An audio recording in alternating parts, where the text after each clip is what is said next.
Good morning. Good morning. I'm glad that there are some people managed to get here after yesterday's banquet. But my name is Yuri Pogut, and I will be chairing the morning session. And the first speaker is Alessandro Patruno, who will tell us about accreting millisecond pulsars. Thank you. Can you hear me? Yeah. Okay, so I will talk about accreting millisecond pulsars, and there are 19 systems known, and despite their small number, these objects are quite extreme and can be used for a number of stellar astrophysics, binary evolution, plasma physics, and even fundamental physics tests. So the topic is very broad, and I've selected, of course, some of the highlights of the last few years.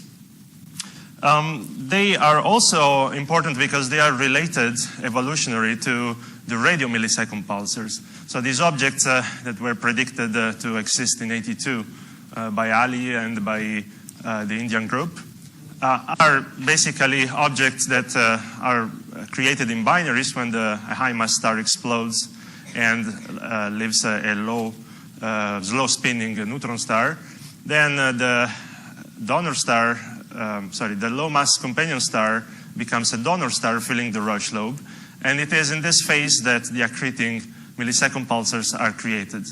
And then after this phase, the low mass X-ray binary phase, the systems should stop accreting and you should generate binary radio pulsars.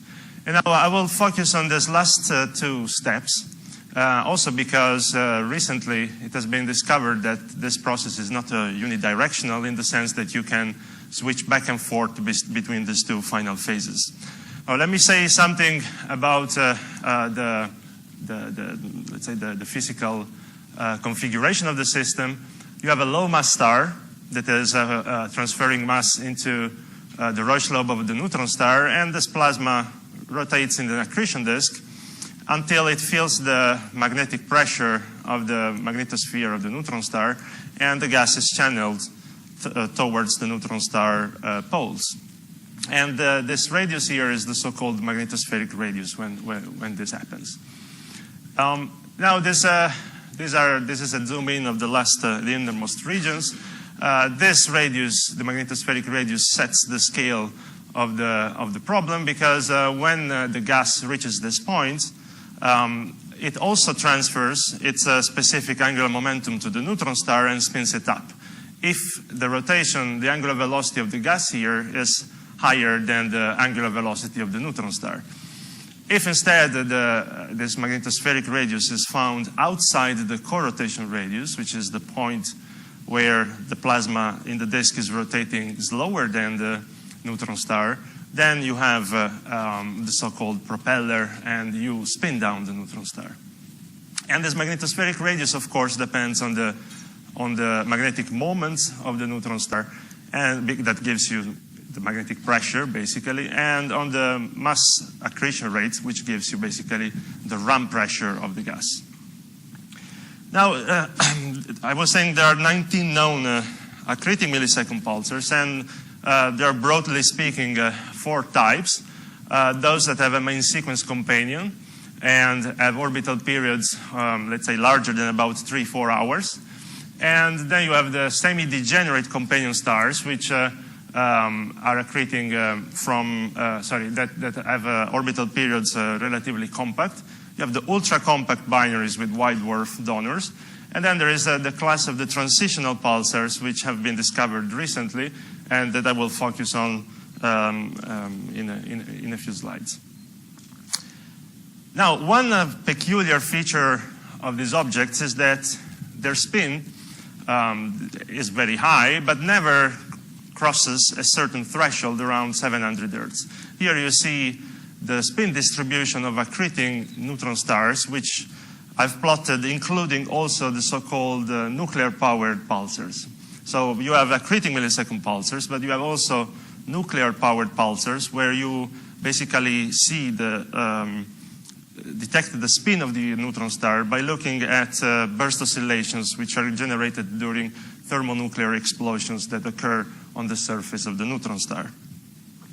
And there is this limit at around 700 Hertz, And it is well known that this limit cannot be due to reaching the breakup frequency of the neutron star, because any equation of state basically would allow you to generate objects much faster than 700 Hz. They can go up to at least 1,000 for the hardest equation of state. And this distribution is also not really a normal or uniform distribution as it was thought in the beginning. There is this peak here, which is quite significant. And you can basically, I performed some statistical tests in collaboration with Neil Sanderson and Bryn Haskell this year. And basically, you can describe this distribution in this way. So this is the same plot. I've just changed the binning just for display purposes. So you can describe this distribution as made by two Gaussians. Well, this is flat, or if you want. And a narrow Gaussian distribution of very fast systems, very narrow, with a width of only 30 Hertz. And if these accreting neutron stars are really composed by two subpopulations, then there must be a reason, a mechanism that separates these two populations, why some of them are slower and some of them are faster, and why this distribution is so narrow. And here it's a list of all the objects that fall into this narrow distribution. And they are basically all very strange systems. These two, Pulsar J1023 and 1227, are the transitional pulsars that I will discuss in a moment. Most of these others, the 6 others, are nuclear-powered pulsars, so they've never shown accretion-powered pulsations. This Aquilex one is another very peculiar accreting millisecond pulsar, because it shows pulsations. It has shown pulsations only for about 150 seconds, despite being observed for more than 2 million seconds in total. And this is this is the fastest accreting millisecond pulsar known. Now, let me say something further about these two systems, the two peculiar systems, the transitional pulsars, which are very fast binary pulsars. So these objects, we heard something about them yesterday already from Liliana and Shibanov. And there are 3 or 4, there are 3 secure transitional millisecond pulsars identified so far. And there is a candidate one. And 3 of them never went into a full outburst. So these objects switch between a low mass X-ray binary state and the radio pulsar state. And when they are in the low mass X-ray binary phase, they basically don't go into outbursts. So they shine at very low luminosities of the order of 10 to the 33 ergs per second, which is typical of quiescent low mass X-ray binaries. And when they are radio pulsar, when they switch into the radio pulsar state, they are the so-called, they are identical to the so-called redbacks, which are basically binary radio pulsars with the main sequence companion, which is being irradiated and ablated by, presumably by the pulsar wind of the neutron star. And these redbacks also, we heard about them also yesterday. So these redbacks have typical masses of about 0.1, 0.2 solar masses. And they are non-degenerate. And they are very closely related also to the group of black widows, which are also binary radio pulsars, but they have a smaller companion star, and they have a semi-degenerate companion. And these objects are seen in radio, and they are not really filling, the star is not really filling the Roche lobe, but several of these systems are very close to fill the Roche lobe. There was a study from Breton a few years ago where he showed that some of these objects can have filling factors of the Roche lobe close to 1. Now, these objects are important because, all the transitional pulsars are also redbacks. And so if people are looking for transitions in other known redbacks, and these objects are also particularly fast. They're in the high-end tail of the spin frequency of radio pulsars. And recently there was a new radio pulsar discovered with a very fast spin. And these objects basically show also a very steep radio spectrum.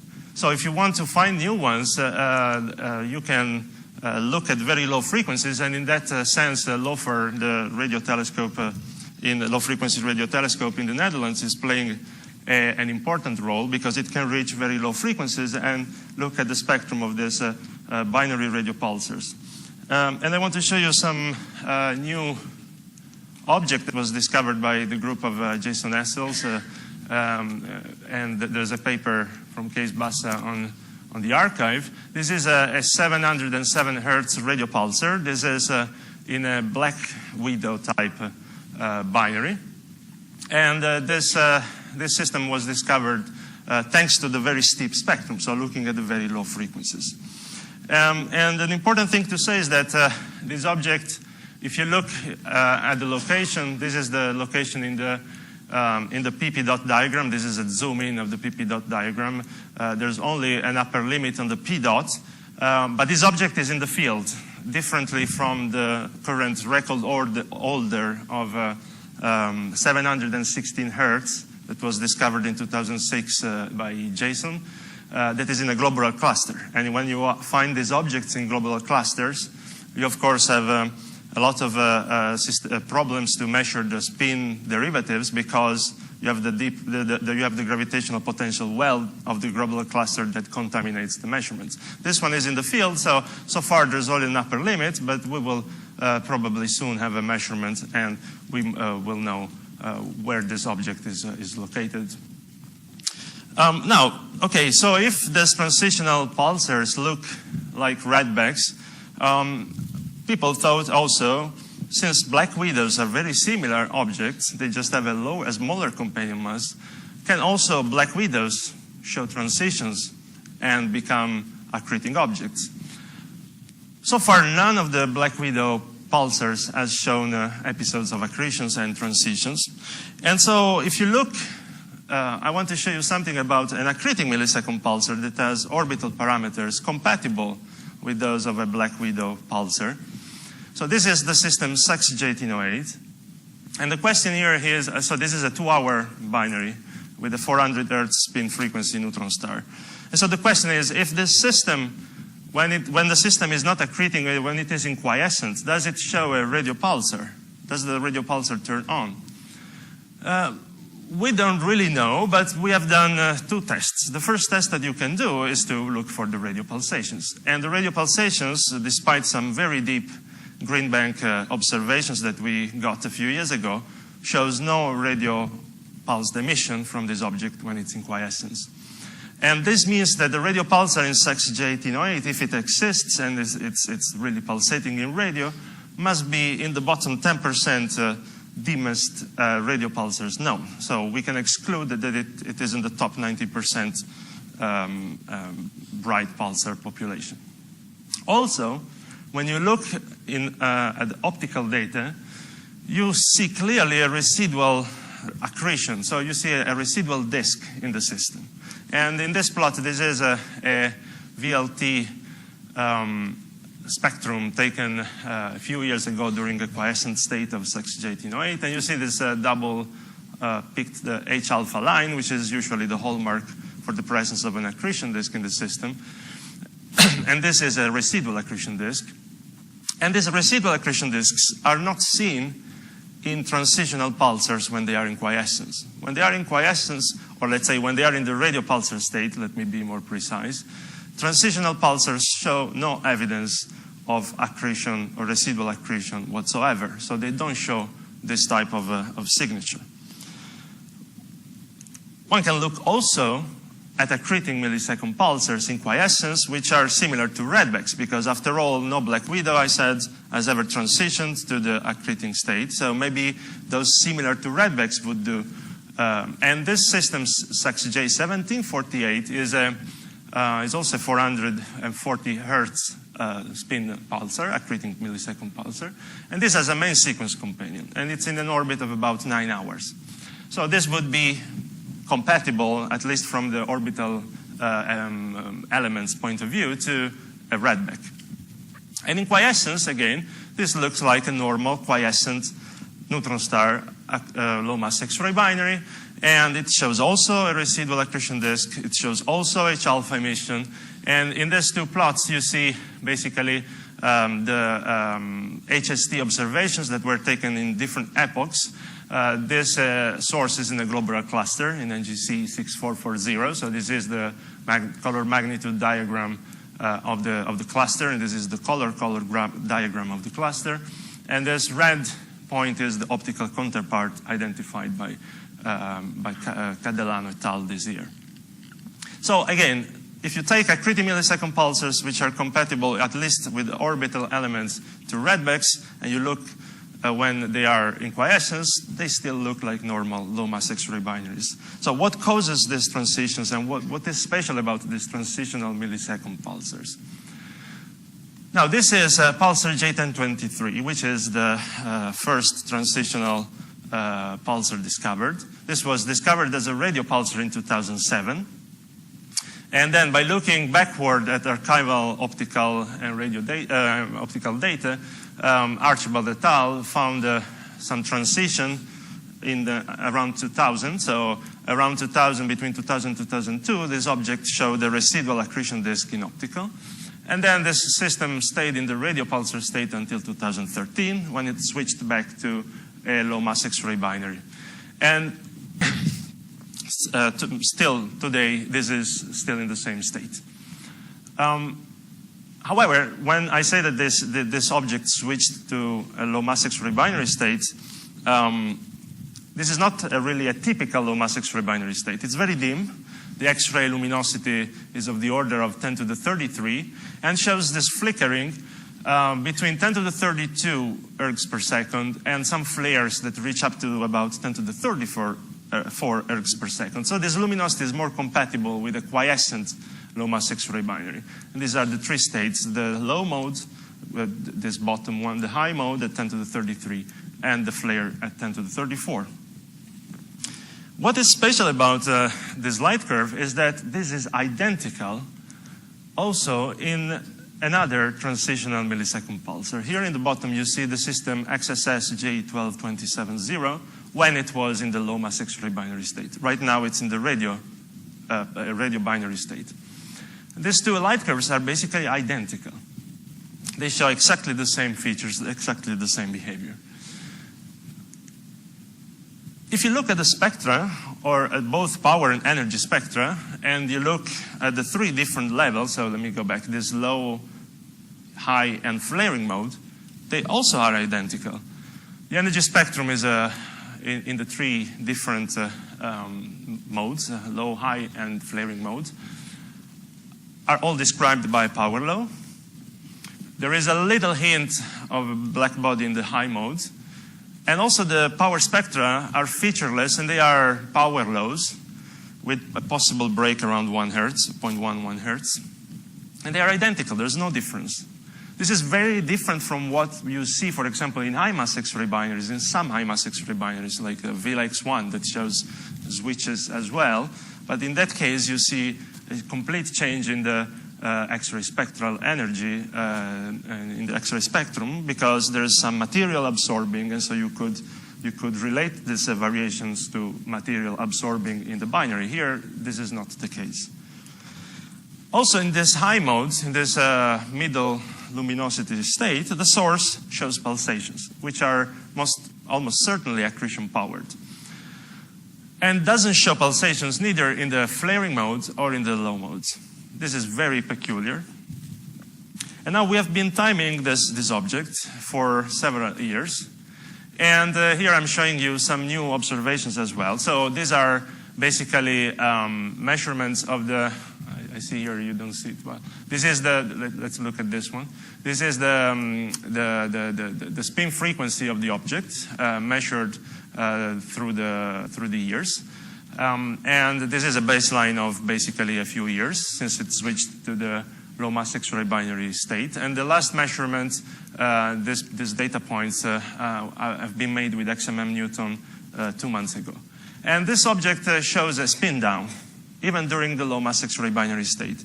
And what is peculiar is that the spin down that you see, this new dot during the accretion phase, during the low mass X-ray binary phase, is very close to the spin down that you have in radio. It's 25% faster, actually, so it's spinning down a little bit more.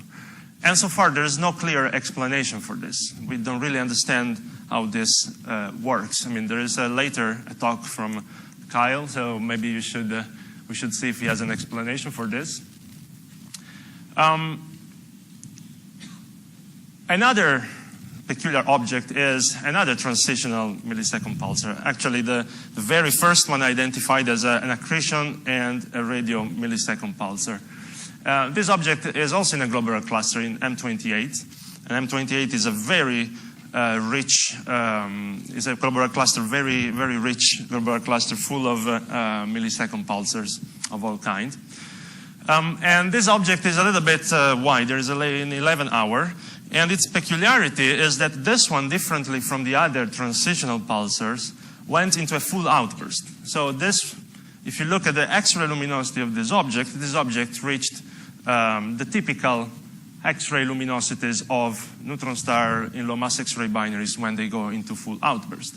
And it showed a typical luminosity outburst that lasted for a few weeks. And the peculiarity is that after the outburst was over, so with these circles you see detections, and these open ones are non-detections in X-rays.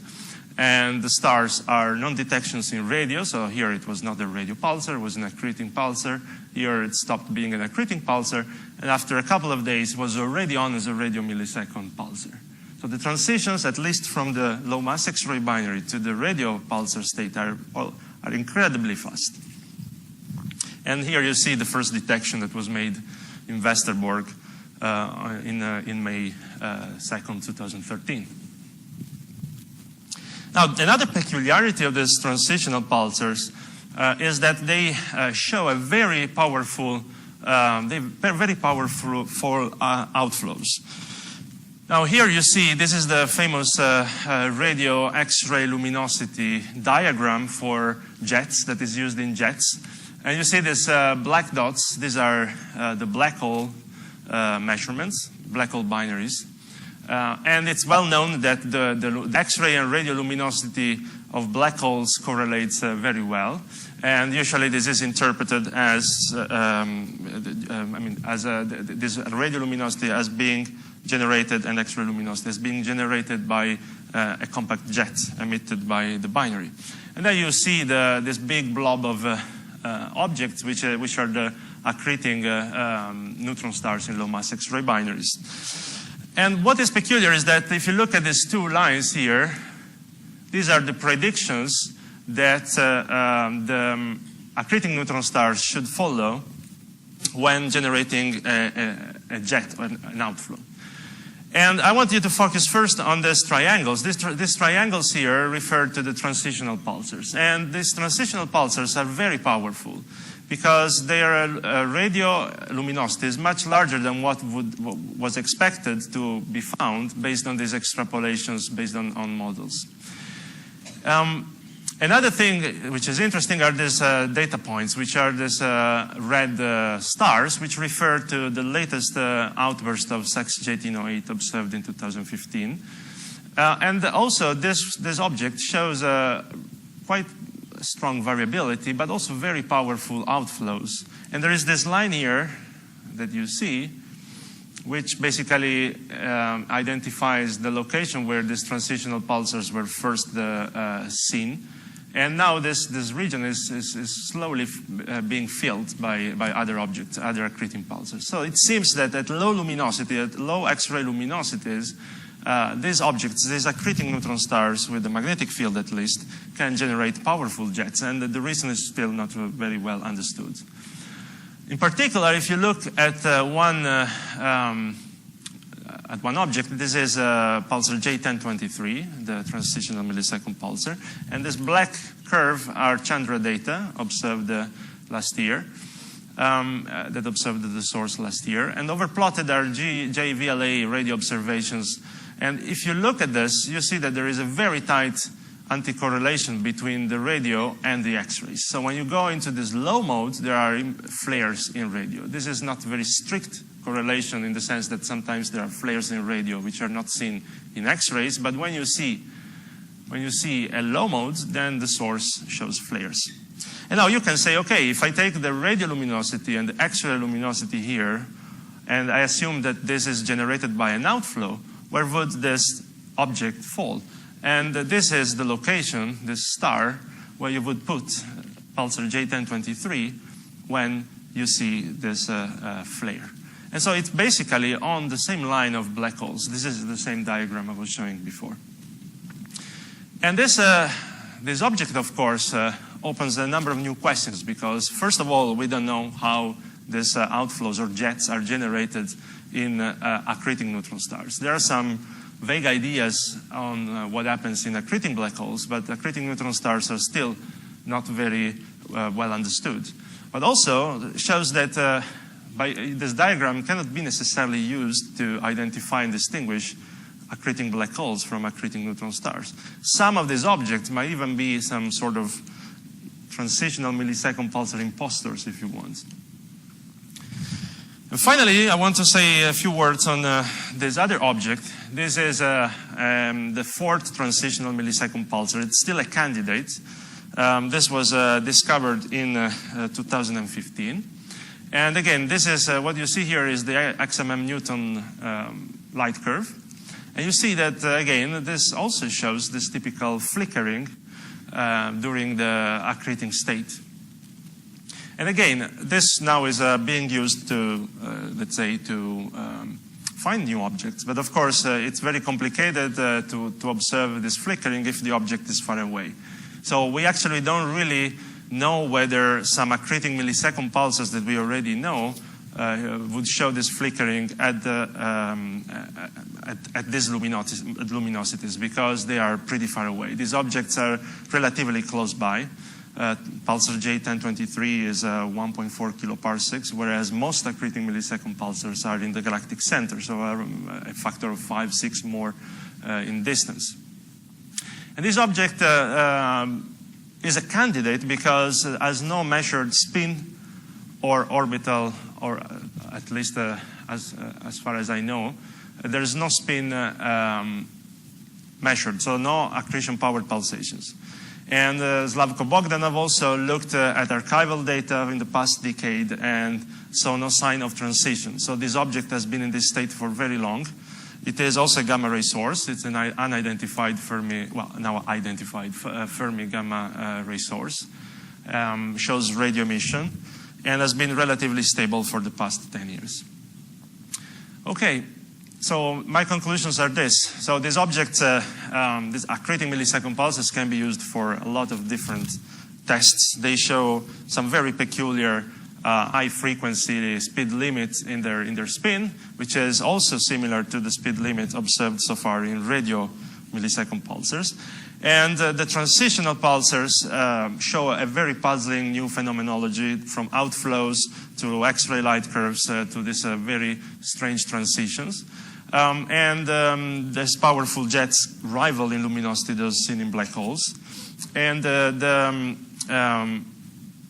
quiescent behavior of accreting millisecond pulsar does not really seem to match what we observe in transitional millisecond pulsars. So there must be some missing ingredient that makes this transitional pulsar turn on as radio pulsar, and not, and this doesn't happen in several other accreting millisecond pulsars. Thank you.